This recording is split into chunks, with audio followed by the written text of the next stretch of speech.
Hello दोस्तों, welcome to way to dream. आज हमारा स्कीम सीरीज़ में लेक्चर 4 है, जिसमें कि आज हम डिस्कस करेंगे startup India seed fund scheme के बारे में। ये स्कीम बहुत ही इम्पोर्टेंट है, क्योंकि ये जो स्कीम है ये अभी रिसेंटली लॉन्च की गई थी। मेनली ये अप्रैल में लॉन्च की गई थी, ठीक है। तो इसलिए हर एग्ज़ाम, अभी जो आने वाले जितने भी एग्ज़ाम है, ये हर एग्ज़ाम के लिए बहुत ही ज़रूरी हो जाती है, बहुत ही इंपॉर्टेंट रोल प्ले करेगी ये। क्यों? क्योंकि अभी अभी क्या की गई थी, लॉन्च की गई थी। तो सबसे पहले हम देख लेते हैं कि अभी के टाइम पे ये अभी के टाइम पे ये न्यूज़ में क्यों है।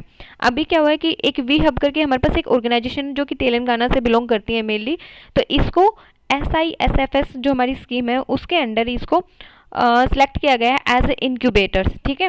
एज ए इन किसके लिए इसको सिलेक्ट किया गया है? इनक्यूबेटर के लिए। तो इसमें मेनली क्या होगा, इसको 70 लाख इसको मतलब पैसे मतलब ये फाइनेंशियल सपोर्ट प्रोवाइड करेगी किसको? स्टार्टअप्स को, ठीक है। और ये किसके अंडर ये वी हब जो स्कीम है, ये कौन से डिपार्टमेंट के अंडर में इसको सिलेक्ट किया गया है? DPIIT, जो कि हमारा department for promotion of industry and internal trade के अंडर में, ठीक है।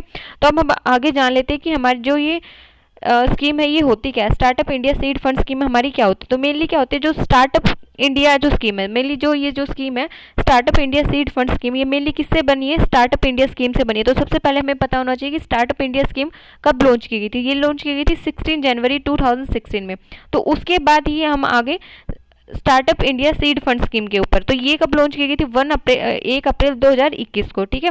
तो ये अभी के टाइम पे लॉन्च की गई है, तो इसलिए बहुत ही इंपॉर्टेंट रोल प्ले करेगी, ठीक है। तो मेनली आप देखो स्टार्टअप क्या होता है। स्टार्टअप मेनली क्या होता है, हमारे इंडिया के अंदर जितने भी एंटरप्रेन्योर हैं उनको एक बूस्ट देने के लिए, ठीक है। तो अब जो स्कीम बात करेंगे startup India seed fund scheme, तो इसके अंदर ये मेनली हमने स्टार्ट क्यों की गई थी? क्योंकि जितने भी एंटरप्रेन्योर है हमारी कंट्री के अंदर, उनको अपना कोई भी बिजनेस स्टार्ट करना, मान लो कोई भी उन्हें काम स्टार्ट करना, कोई भी छोटा मोटा कैसा भी बिजनेस उन्हें स्टार्ट करना है, तो सबसे जो इंपॉर्टेंट जो चीज़ उन्हें चाहिए होती है वो होती है कैपिटल, ठीक है।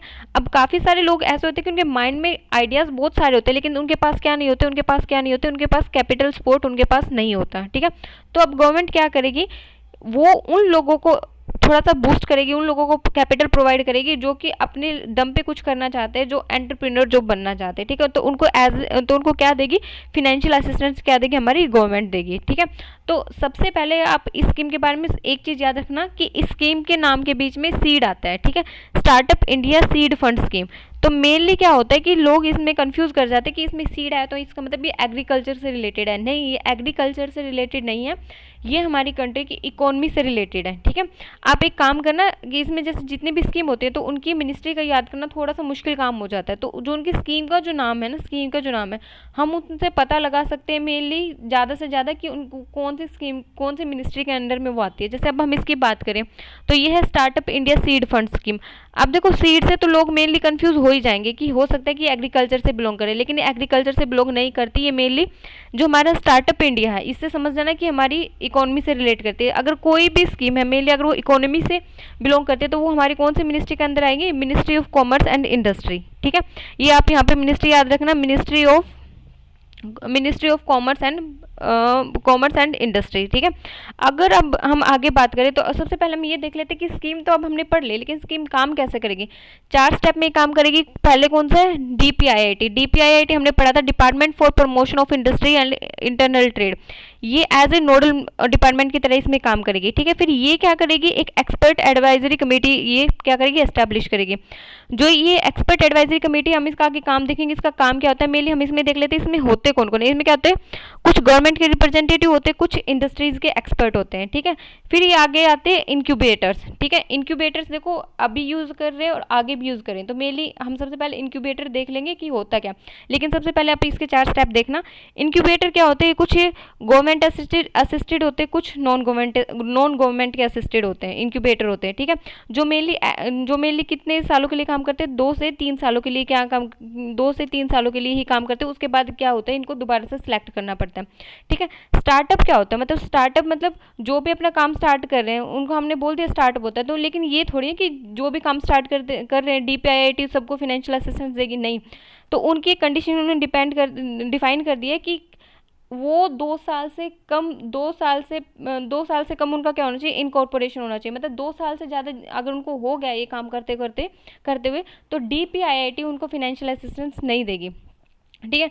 तो सबसे पहले बार हम चेक कर लेते हैं कि इंक्यूबेटर्स क्या होता है। इंक्यूबेटर्स क्या होते हैं? एक इंक्यूबेटर एक ऑर्गेनाइजेशन होती है, ठीक है। वो जो क्या करते हैं, जो हमारे एंटरप्रेन्योरशिप होते हैं, जो अपना स्टार्टअप स्टार्ट करते हैं, उनको क्या करती है, फाइनेंशियल असिस्टेंस क्या करती है, प्रोवाइड करती है। देखो अब इंक्यूबेटर्स एक तरह से आप ये समझ सकते हो कि हमारे पास हमारी क्या है, गवर्नमेंट है, ठीक है। गवर्नमेंट अब क्या है, बहुत सारे स्टार्टअप मतलब लाखों की तादाद में क्या होगा, क्या करते हैं, छोटे मोटे स्टार्टअप हमारी कंट्री के अंदर स्टार्ट होते रहते हैं, बंद होते रहते हैं, ठीक है। तो गवर्नमेंट क्या करती है, हर स्टार्टअप को तो क्या कर आइडेंटिफाई नहीं कर सकते, तो गवर्नमेंट क्या करती है, वो कुछ इंक्यूबेटर को क्या कर लेती है, सिलेक्ट कर लेती है। वो इंक्यूबेटर फिर आगे क्या काम करते हैं, वो जो हमारे एंटरप्रेन्योरशिप है, जो एंटरप्रेन्योर है या फिर जो स्टार्टअप्स हैं, उनको सेलेक्ट करते हैं, ठीक है। तो जो गवर्नमेंट है वो फाइनेंशियल असिस्टेंस किसको देगी, इंक्यूबेटर्स को देगी। इंक्यूबेटर किसको देगी, स्टार्टअप्स को देगी, ठीक है। लेकिन अब ये लिमिट आप ये पर ध्यान से देखना कि गवर्नमेंट इंक्यूबेटर्स को कितना देती है और इंक्यूबेटर स्टार्टअप्स को कितना दे सकते हैं, ठीक है। ये सब चीज़ें हम इसमें पढ़ते हुए चलेंगे। अभी रिसेंटली क्या, जो हमारा ऑनरेबल जो हमारे प्राइम मिनिस्टर नरेंद्र मोदी, उन्होंने स्कीम को लॉन्च किया था, ठीक है। इस स्कीम के अंडर क्या क्या किया गया, जो फाइनेंशियल असिस्टेंस है ना, वो दी गई है 50 लाख की, ठीक है। 50 लाख की किसको दी गई है, स्टार्टअप्स को दी गई है उनके अर्ली स्टेज में, मतलब जो जैसे जैसे उन्होंने मान लो अभी अभी उन्होंने काम स्टार्ट किया, तो स्टार्टिंग में उनको 50 लाख तक का उनको क्या मतलब एज ए लोन उनको दे सकते हैं, ठीक है। लोन भी नहीं बोलेंगे क्योंकि फाइनेंशियल असिस्टेंस हम उनको दे सकते हैं, ठीक है। और लेकिन जो बजट है, बजट कितना गवर्नमेंट ने डिफाइन किया इसके लिए, 945 करोड़ के लिए 945 करोड़ डिफाइन किया गया, ठीक है। लेकिन अब हम बात कर लेते हैं जो स्कीम है, इसके प्रूफ ऑफ कंसेप्ट क्या क्या होंगे, मतलब किसके ऊपर काम करेंगे। तो सबसे पहले है प्रोटोटाइप डेवलपमेंट। प्रोटोटाइप डेवलपमेंट क्या होता है, अगर हम कोई भी चीज़ बनाना स्टार्ट करते हैं तो उसका जो इनिशियल जो मोड होता है ना किसी भी ऑब्जेक्ट का, ठीक है, उसको हम बोलते हैं प्रोटोटाइप डेवलपमेंट। मेनली आप ये चीज़ देखना कि प्रोटोटाइप डेवलपमेंट में ही हमें ना किसी भी चीज़ की स्ट्रेंथ या वीकनेस हमें उसी स्टेज पे पता लग जाती है, ठीक है। तो ये होता है प्रोटोटाइप डेवलपमेंट, मतलब उसको देखना जरूरी होता है। फिर है प्रोडक्ट का ट्रायल हमें करना जरूरी है। मार्केट एंट्री भी हमें उसकी देखनी जरूरी है, और कमर्शियलाइजेशन भी हमें उसका देखना बहुत ज़्यादा जरूरी हो जाता है। अगर हमें किसी को फाइनेंशियल असिस्टेंस देनी है तो हमें 1 2 3 4 5 ये चीज़ें हैं जो हमें देखनी पड़ेंगी, ठीक है। इस स्कीम के अंडर क्या होगा, जो गवर्नमेंट, ये मैंने आपको बता दिया था कि गवर्नमेंट क्या करेगी, इंक्यूबेटर्स को फंड देगी, और जो इंक्यूबेटर हैं वो क्या करेंगे, स्टार्टअप्स को फंड देंगे। तो मेनली क्या किया गया, हमने जो 3600 हमारे पास, मतलब हमारे पास जो 3600 एंटरप्रेन्योर है ना, उनके ऊपर हमने 300 इंक्यूबेटर को क्या किया, सिलेक्ट किया है। मतलब 3600, जो इसका जो रेशो, आप रेशो देख सकते हो कि हमें 3600 के ऊपर हमने 300 को सिलेक्ट किया, और किसके लिए, नेक्स्ट 4 ईयर्स के लिए, मतलब इस स्कीम में नेक्स्ट 4 ईयर के लिए, ठीक है। फिर अब अगर हम आगे देखते हैं, ये हम पढ़ चुके हैं कि इंक्यूबेटर्स क्या होते हैं, ठीक है। अब हम इसके देख लेते हैं ऑब्जेक्टिव क्या होते हैं। तो मेनली जो सबसे पहले और जो सबसे जो मेन ऑब्जेक्टिव है, वो तो देखो आपको पता ही कि हमें फाइनेंशियल असिस्टेंस प्रोवाइड करनी है, वो इसका जो बेसिक ऑब्जेक्टिव है, ठीक है।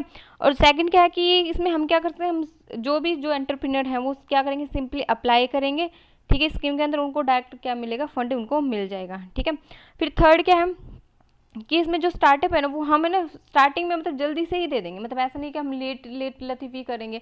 अब देखो अगर किसी को मान लो अपना कुछ काम स्टार्ट करना है, अगर वो उसको मान लो उनको पैसे चाहिए, 5 दिन के अंदर अंदर उनको पैसे चाहिए, तो हम उनको जल्दी से जल्दी प्रोवाइड करेंगे कि जो उनका जो रिजल्ट है ना, वो क्योंकि जो उनके जो रिजल्ट है वो उनको राइट टाइम पे मिल सके, ठीक है। एक तरह से आप बोल सकते हैं जो प्रोडक्ट डेवलपमेंट है, ट्रायल है, मार्केट एंट्री है, वो सब कुछ क्या उसके सही टाइम पे उसके, मतलब हमें लेट लतीफ़ी बिल्कुल भी नहीं करते हुए चलनी है स्कीम के अंदर। तो अब हम देख लेते हैं इम्प्लीमेंटेशन, कि इसको इम्प्लीमेंट कौन करता है। हमने देखा था कि इसको इम्प्लीमेंट कौन करता है, department for promotion of industrial and internal trade, ये इसका एज ए नोडल मिनिस्ट्री काम करते हैं। लेकिन ये क्या करेगी, एक एक्सपर्ट एडवाइजरी कमेटी को सिलेक्ट करेगी, ठीक है, जो कि क्या करेगी, इसकी इम्प्लीमेंटेशन को देखेगी, एग्जीक्यूशन देखेगी, इसकी मॉनिटरिंग देखेगी। उसके बाद क्या करेगी, ये तो हमने पढ़ लिया था कि जो हमारा DPIIT है वो as a nodal ministry, as a nodal agency इसके लिए काम करेगा, ठीक है।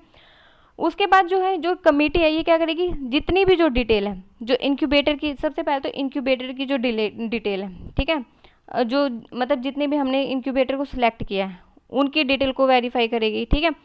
जो फिर जो इंक्यूबेटर की उनकी प्रोग्रेस क्या है उनको डिफाइन करेगी। जो एडवाइजरी कमेटी उसके पास पावर होती है कि वो जितने भी फंड उन्होंने इंक्यूबेटर को दिए ना, उसका यूटिलाइजेशन वो देखे कि जो इंक्यूबेटर है वो उनका अच्छे से यूज़ कर रहे हैं कि नहीं कर रहे हैं। मतलब ऐसा नहीं है कि गवर्नमेंट ने तो इंक्यूबेटर को दे दिया, लेकिन ऐसा नहीं होना चाहिए कि इंक्यूबेटर उन पैसों को अपने पास रखे बैठी है, आगे जो हमारी कंट्री की इकोनॉमी के लिए जो बूस्ट का काम कर रहे हैं, एंटरप्रेन्योर हैं, जो स्टार्टअप्स हैं, जो आगे हमारी इकोनॉमी को बढ़ाएंगे, उनको वो पैसे नहीं प्रोवाइड करी। तो ऐसा बिल्कुल भी नहीं चलेगा।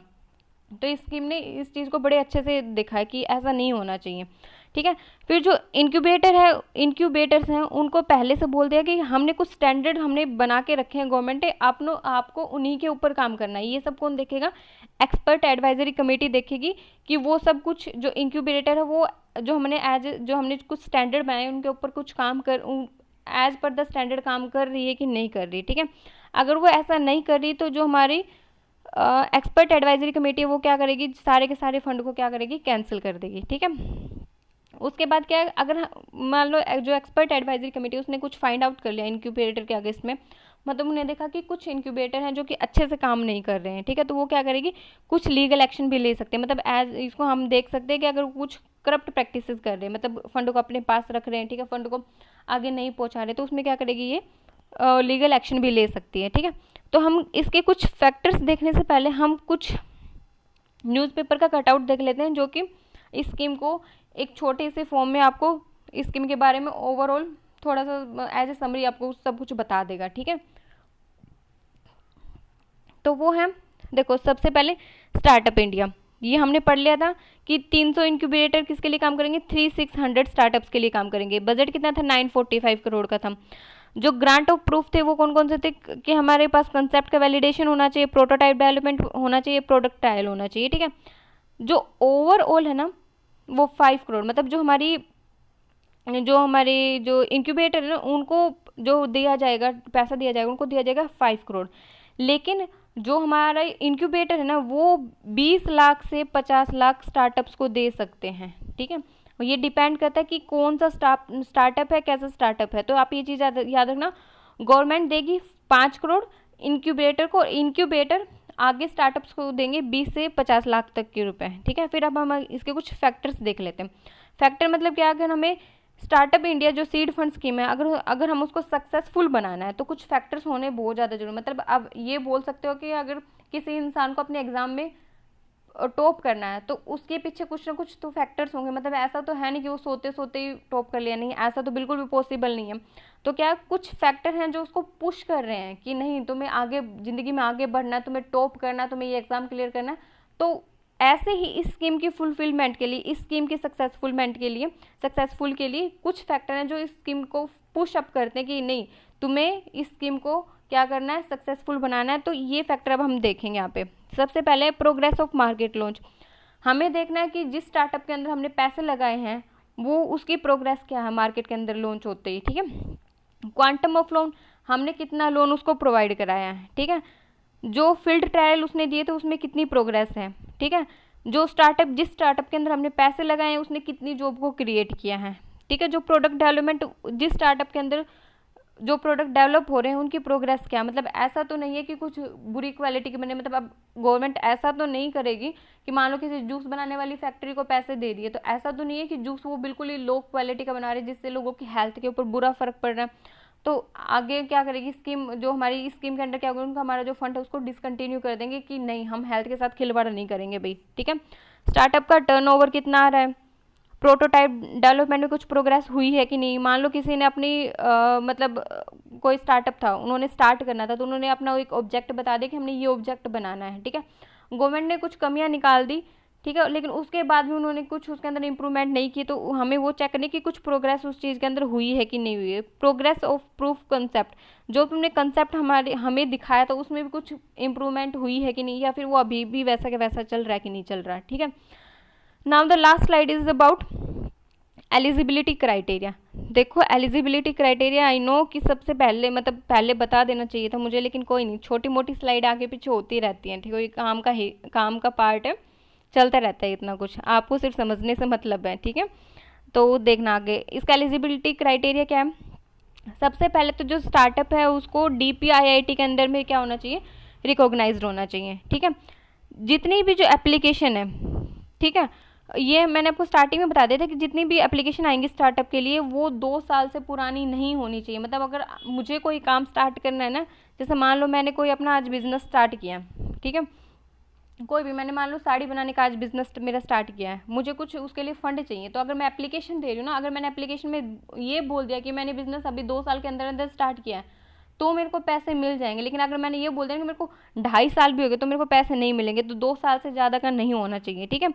जो स्टार्टअप है इसके अंदर फिर ये थर्ड जो चीज़ है इसको समझने की कोशिश करना कि एक ऐसा स्टार्टअप जिसको कि क्या, जिसने कोई भी सपोर्ट लिया 10 लाख का या उससे ज़्यादा का किसी भी सेंट्रल गवर्नमेंट स्कीम के अंडर में। मान लो जैसे मेरा जो साड़ी का बिजनेस था, मुझे आज पैसों की कमी है तो मैंने एप्लीकेशन डाल दिया, लेकिन एप्लीकेशन में देखो सारी चीज़ें डाटा डाटा ऐसे कैसे आ जाता है, पता लग गया कि हाँ भाई ठीक है मुझे 2 साल से कम तो टाइम हुआ, ये तो मैंने क्राइटेरिया कर दिया फुलफिल। लेकिन अब उसमें ये भी है कि मुझे सेंट्रल से या फिर किसी और गवर्नमेंट स्कीम से मुझे पहले से पैसा मिल चुका है 10 लाख से ज़्यादा, तो मेरे को ये, मैं इस स्कीम के अंडर में रिलाई करूंगी नहीं, मुझे इस स्कीम से बाहर फेंक दिया जाएगा कि भाई तुम अप्लीकेबल हो ही नहीं स्कीम के लिए कि तुमने पहले ही 10 लाख से ज़्यादा रुपए ले रखा किसी स्कीम से, ठीक है। उसके बाद अगर तुम्हारी जो स्टार्टअप तुम स्टार्ट कर रहे हो वो किसी इनोवेटिव सॉल्यूशन, कुछ वाटर मैनेजमेंट के ऊपर है, वेस्ट मैनेजमेंट के ऊपर है, एजुकेशन एग्रीकल्चर के ऊपर है, ठीक है, इन सब चीज़ जो इन सब टॉपिक में से अगर किसी चीज़ के भी ऊपर है ना जो हमारी मेनली ह्यूमन के लिए अच्छा है, एनवायरनमेंट के लिए अच्छा है, तो उसको प्रीफरेंस दी जाएगी, ठीक है। जैसे मान लो मैं और मेरी फ्रेंड गए हैं एप्लीकेशन देने के लिए, मैंने एप्लीकेशन दी कि मुझे एजुकेशन के फील्ड में कुछ काम करना है, ठीक है। उसने बोल दिया कि भाई मुझे तो साड़ी सूटे बनाने हैं, तो किसकी एप्लीकेशन को ज़्यादा प्रेफरेंस दी जाएगी, मेरी एप्लीकेशन को। क्यों? क्योंकि मुझे सोसाइटी के लिए काम करना, मुझे एजुकेशन के ऊपर काम करना है, ठीक है। उसके बाद है जो स्टार्टअप है ना उनके अंदर जो कोर प्रोडक्ट है ना वो टेक्नोलॉजी बेस्ड होना चाहिए, ठीक है। अब देखो टेक्नोलॉजी क्यों इतनी ज़रूरी है, क्योंकि हमें अपनी इकोनॉमी को क्या करना है, मॉडर्नाइज करना है। तो अगर आप मॉडर्नाइज किसी चीज़ को करना चाहते हो तो सबसे जो मेन चीज़ है उसमें कौन ये रोल प्ले करता है, टेक्नोलॉजी। तो सबसे जो ज़रूरी चीज़ है टेक्नोलॉजी इसका एज ए कोर प्रोडक्ट की तरह काम करना होना चाहिए, ठीक है। ये आज हमारी स्कीम पूरी हो गई है, ठीक है, ये वाली। अब जो आपके लिए जो क्वेश्चन है, देखो हमने स्कीम के बारे में पढ़ा है, इस स्कीम में हमने पढ़ा है DPIIT के बारे में, मतलब department for promotion of industry and internal trade के बारे में, ठीक है। स्टार्टिंग से इसका नाम ये नहीं था, 2019 में इसका नाम ये रखा गया था DPIIT। उससे पहले इस जो ये डिपार्टमेंट था इसका कुछ और नाम था। तो उस डिपार्टमेंट का नाम आप मुझे बताओगे कि उस डिपार्टमेंट का नाम क्या था, ठीक है। और मैंने ये तो आपको बता ही दिया कि ministry of commerce and industry के अंडर आती है, ठीक है। तो ये ऑल अबाउट दिस स्कीम, बहुत ज़रूरी स्कीम थी, प्लीज़ इसको थोड़ा सा देख लेना, क्योंकि आने वाले मेनली कुछ ना कुछ एग्जाम में ये बहुत ही इंपॉर्टेंट रोल प्ले करेगी, ठीक है। और जो मेनली एक चीज़ मैं आपको एक और चीज़ बता देती हूँ, कुछ एग्जाम में क्या होता है, क्योंकि ये स्कीम अभी न्यूज़ में है, तो क्या करेंगे सिर्फ आपको ना शॉर्ट फॉर्म दे देंगे कि SISFS की फुल फॉर्म क्या है, ठीक है। तो वहाँ पे आपको ऑप्शन दे देंगे, तो आप ये भी इसकी फुल फॉर्म भी थोड़ा सा याद कर लेना, ठीक है। चलो ठीक है, थैंक यू सो मच।